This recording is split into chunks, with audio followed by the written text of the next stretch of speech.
One of the questions I get asked quite often is it normal to be absolutely exhausted in perimenopause? So there's a yes and no answer to this one. The short answer is yes, it is normal in that it is quite common, but that doesn't mean that it's acceptable and you should have to put up with it. So fatigue comes in varying different forms. You can get mental fatigue as brain fog, you can get sort of muscle fatigue and physical exhaustion, and it varies in severity as well. So it might just be that your energy levels aren't quite where they used to be, but it's not having a big impact on your life. Or it might be that you're completely floored, you can barely get out of bed or off the sofa, and it's having a really big impact. If you're at the milder end of the scale, I would say that perhaps your body's just asking you to slow down, to release some of the commitments that you've had over the years that you no longer need, and allow a little bit more time and space for yourself. And actually, that's what I call one of the gifts of perimenopause. It's not disrupting your life, but it is allowing you time and space to, just look after yourself a little bit more and not have to worry so much about other people and what they need.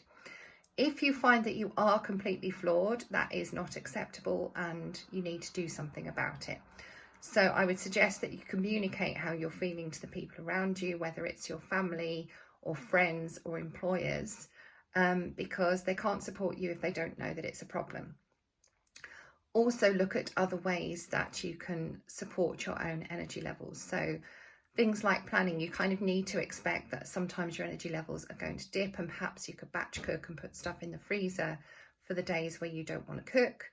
You could release any sort of extra commitments that you've been doing over the years, which mean, that you could give yourself a little bit more time and space to rest when you need it.